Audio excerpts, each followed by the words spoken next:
Mm-hmm. Oh, I see. Huh, you don't say. Huh?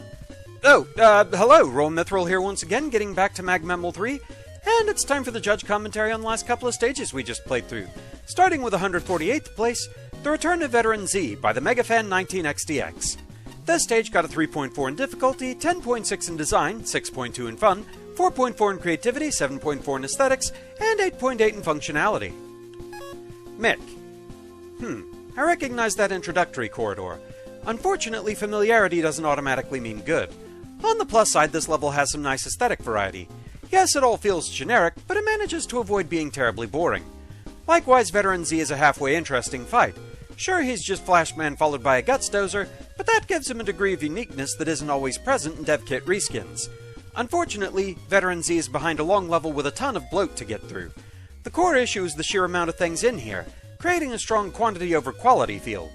The rain and the quicksand sections stick out a little more, but that's due to their penchant for cheap shots and/or alarmingly easy deaths thanks to a lack of proper telegraphing on the rackhacers or the rocks. Those brown bars are not consistent markers. I also remember that key climb with a double squid on before the boss fight because it felt a tad excessive. And there was also a difficulty curve mishap with squid on. The conveyor one felt noticeably harder than the quicksand one. Otherwise, this was long, padded with filler, and overall very generic. Speaking of excess, there's a good 11 different bosses and mini-bosses in here, plus a metric ton of spikes, and we only have 4 checkpoints in the entire level. That combination means this isn't very fun right from the outset, with fake difficulty that pushes things a bit too far for my tastes. I'll grant this isn't horrifically dull, but I can't say it's good either. Shinryu. This feels like less of a fully fleshed out level and more like a segmented showcase of various gimmicks and enemies. Sadly, that ends up making this stage pretty indistinct in the grand scheme of things. There's only a few parts of the stage that actually stood out to me. The ending section with the Guts lift platforms and crystal generators was one of them, as it's the only part of the level that combines gimmicks, even if the lifts and crystals in the first room weren't really synced up that well. Another thing I noticed, or rather thought was a bit off, was the 2 Yoku block segments where you need to reach a ladder in the upper left corner of the room. I had to go back and compare these rooms side by side just to make sure they weren't completely reusing the same layout, and even though they aren't exactly alike, they're still very similar. Yeah, I want to say the block patterns were actually the same, it's just the actual hazard in the room was different. In the first one it was a spine going back and forth, whereas in the second it was death spikes. I at least think that's all that changed between them, I'm not really sure. As for the rest of the level, while I wouldn't say it's outright bad, it's not exactly interesting either. The main issue here lies in what I mentioned before, and that every segment focuses on a different gimmick while completely ditching the previous ones, with the slight exception of the Yoku blocks. This may sound like a good way to give your stage more variety in theory, but in practice it just makes the level feel cluttered and unfocused. It doesn't help that most of the sections don't really use their gimmicks that well, often having incredibly basic setups and enemy layouts that don't offer much in the way of challenge. There's a few exceptions to this, such as the rain and quicksand sections, although in the case of the latter, I think that was mostly due to the surprise boulders. More often than not, however, the level design doesn't really do much to pose any sort of threat or offer engagement. As a side note, I feel like this stage missed out on a golden opportunity to play off more of the aspects found in its reference source material. Given how many strange things show up in Mega Man Z, I'd say it's a prime candidate for applying a reimagining to, akin to something like Cyberman's stage from the previous contest. If it had gone that route, I could see this level turning out great. Okay, so this is referencing something specific, but it's something I have no knowledge of, so yeah, the references were completely lost on me. Patchy. Strange rival of an unknown origin. Veteran Z. He's from one of those rather obscure fan games, right? Surprising to see this guy being brought into here. For the stage, I'm sorry to say, but it's just a really frustrating experience for me overall. First off, this stage is packed with way too many mini-bosses at once.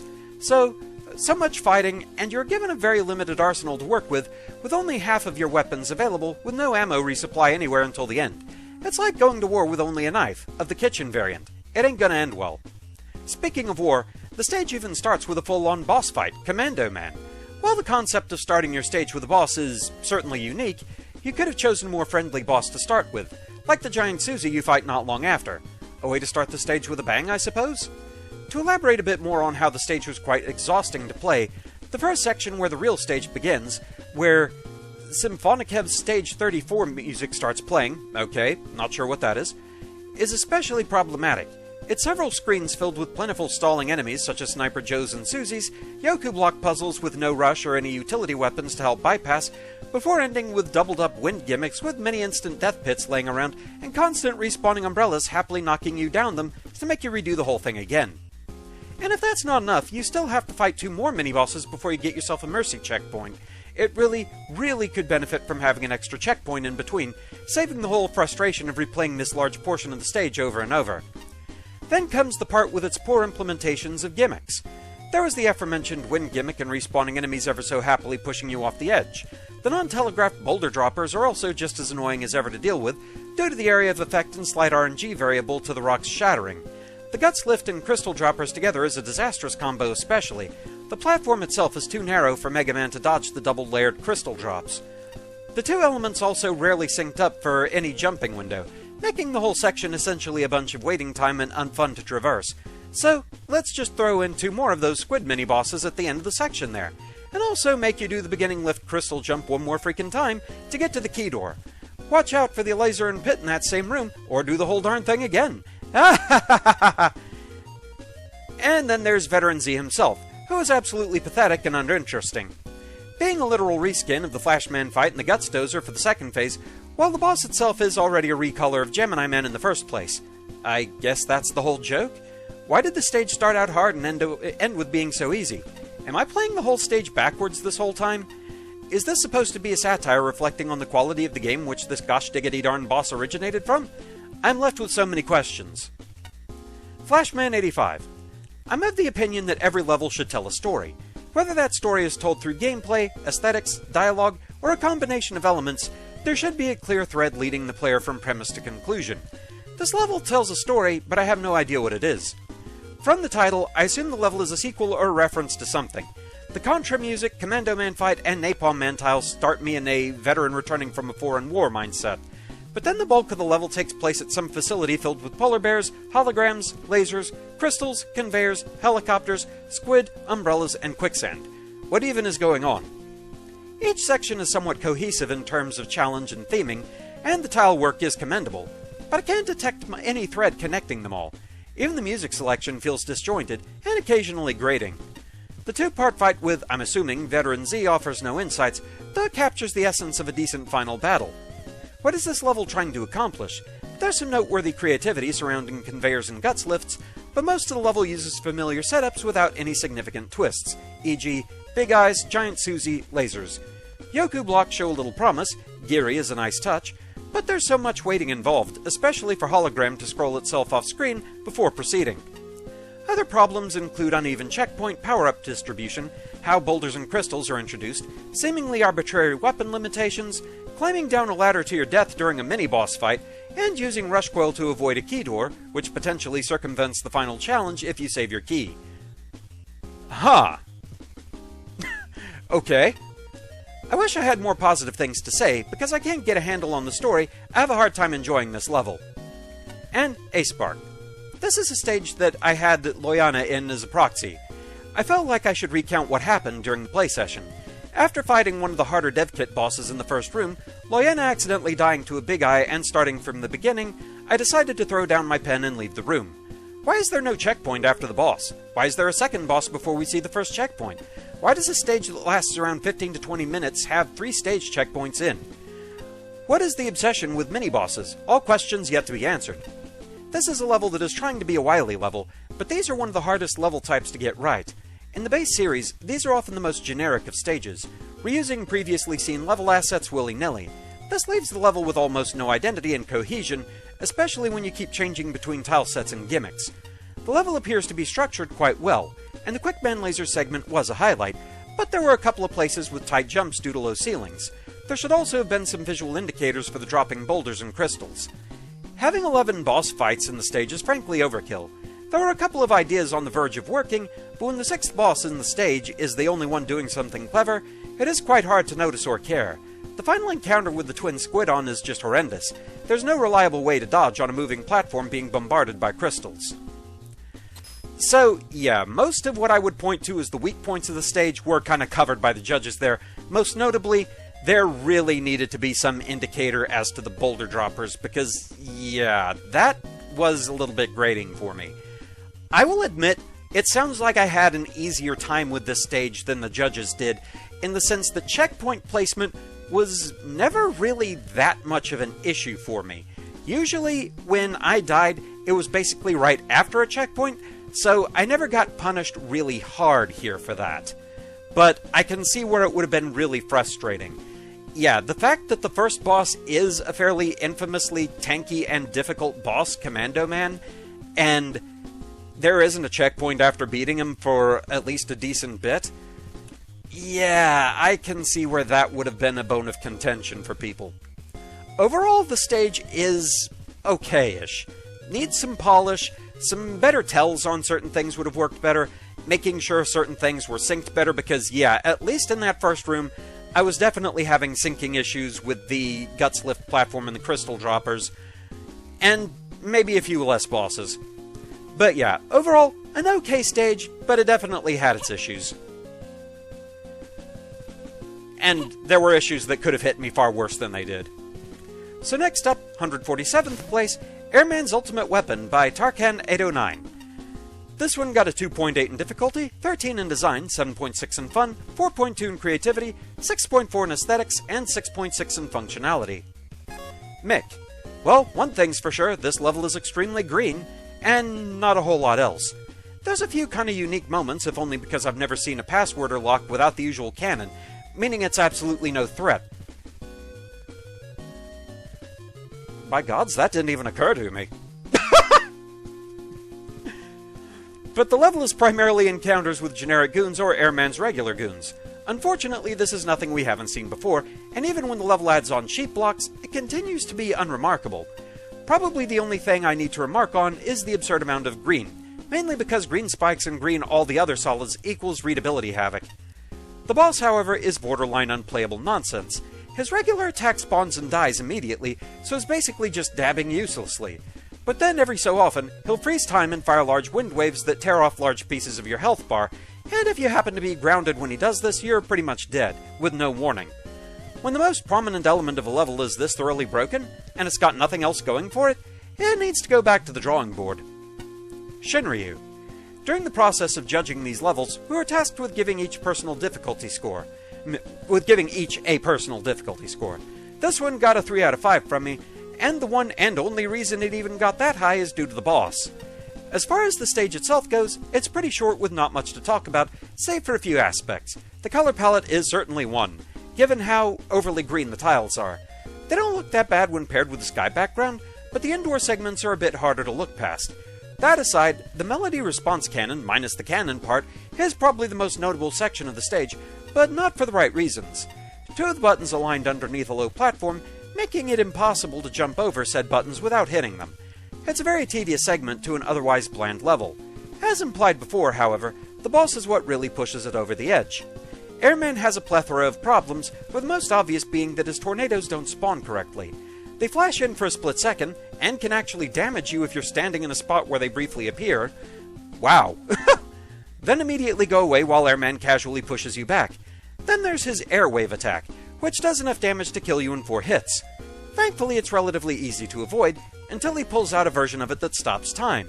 There's no telegraph for when he's about to do this, which means if you get frozen while facing him on the ground, you'll be losing a ton of health, or depending on how much damage you've taken prior, all of it. With no way to retaliate. Thankfully, he's incredibly weak to the Spark Chaser, which can also easily trigger a soft block. If you kill Airman while time is frozen via Spark Chaser, or by just timing your shots right, the time freezing effect doesn't go away no matter how long you wait. Oh dear. All things considered, I think it's pretty safe to say this could have done with a lot more playtesting. Patchy. Looky, Airy does the funny. Green room, green spike, green ladder. Simon says mini-boss with no threat of failing other than the annoyance of needing to use special weapons to traverse through the buttons without triggering them. No checkpoint after that until right before the boss. I guess this is supposed to be making fun of Mega Man 1 and 2 level design? The stage is short enough, I guess. The Airman fight is silly, I guess. Definitely rude when getting caught by that flash stopper attack the first time around. Being stuck and not being able to deal with the onslaught is not good boss design. Also really weird that the tornadoes he summons show up for 1 frame and then despawn immediately. Can't tell if it's intentional behavior. Flashman 85. With 176 levels to judge, I've tried to balance detail with brevity and limit myself to around 300 words per review. That adds up to more than 52,000 words, which is longer than The Great Gatsby. And those are just the words that made the final cut. I can't tell you how many times I've revised and completely rewritten these reviews. I had to read Great Gatsby in school. It sure was a book. I sure read it. I sure didn't retain it. I honestly barely remember anything about what that book was about. But yes, I am at least familiar with the title and the length. As long as the level's premise, atmosphere, challenges, and polish give me something worth writing about, I don't mind producing another 300-odd words. Here, I'm struggling. The level is playable. It meets my expectations for length, general layout, and other fundamental aspects of design. But when competing against 175 other levels, playable is only a starting point. Theming, novelty, fairness, purpose, that's what I'm looking for on every screen. Color contrasting spikes of a uniform design, two-way ladder transitions, and a boss fight with stable programming would be nice too. From the enemies to the music, none of the elements from Airman's level in Mega Man 2 are used in a way that feels original. The button puzzle is awkward filler. It doesn't fit with the rest of the level, there's no risk or danger involved, and the low ceiling makes some button sequences impossible without using special weapons to get around the room. Everyone has mentioned this. I'm wondering if I just didn't get any of the bad sequences, or if I just found ways around them, or if the devs edited it to eliminate that. Because I don't think I had to use any utilities to get around the room. Sheepman blocks are a rough surprise for players who haven't encountered them before, and it's a shame they're never combined with any enemies. Metals and Joes are thoroughly exhausting in these stale configurations. Airman jokes have run their course. At least the tile set is simple and clean. The boss chamber looks particularly good. And A-Spark. This stage doesn't have it easy being green. In fact, it rather hurts the eyes at some points. Also, fun fact, one instant death spike should probably not be the same color as the background to which they're on. Most of this stage is just oh so very basic. The most stock of stock asset enemies, a very badly placed mini-boss, and, well, to top the stage off, we have what is the most pointless of pointless Simon Says doors. Said section is absurd to try and navigate, and the fact that the checkpoint is before it rather than after it makes dying to the air tikis way more annoying than it had any right to be. And then, Airman. I mean, his sprite looks good, but it's also not yours. It's straight from Boilman's stage in MagMeml 2. Really? I legit don't remember that. Granted, it has been a long time since MagMeml 2. To put it in perspective, MagMeml 2 was actually the first project I did on my current computer. So once Bruce was set up, I want to say the basic order was MagMeml 1 was the final project I did on my original system, and MagMeml 2 was the first project I did on the current system, and now here we are at MagMeml 3. How time flies. But yes, enough time has passed that I do not remember the sprite or Boilman's stage. Oops. And honestly, what the bleedin' heck? Either he freezes time, in which case he throws attacks that knock off a whopping quarter of your health, and you can't even slightly avoid it, because, you know, he's frozen time without a tell he was going to do so, or his attacks refuse to spawn. Yeah, obviously not a fan of any of this. So, yeah, it honestly didn't occur to me until going through the judge commentary here just how one-note the visual design of the stage was. It was very green. It does look okay when there's sky involved, but when it is an inside area and everything is just green, green, green, green, green, yeah, I can see where that would be kind of tricky to parse for some. Color variants would have definitely helped here.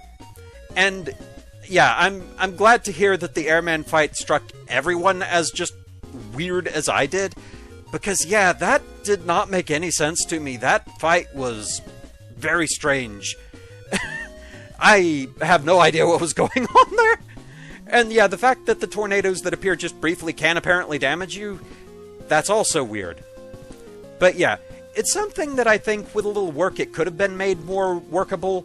Like figuring out what in the world is going on with that first attack, and giving the airwave attack an actual tell, so that you have a moment to escape the time freeze, because, yeah, that was rough. That was rough not knowing that was coming. It was pretty rude, and I was lucky to have enough health to survive it. Overall, it's an okay stage. Definitely needs some polish, some color variants, and yeah, the fact that the Simon Says door didn't have cannons. That didn't even occur to me at the time. So, yes, how do you punish a wrong answer? You don't. It's an open book test. So anyway, with that, thank you very much for watching. I hope you're enjoying the series so far, and I shall see you again next time. Until then, fare thee well.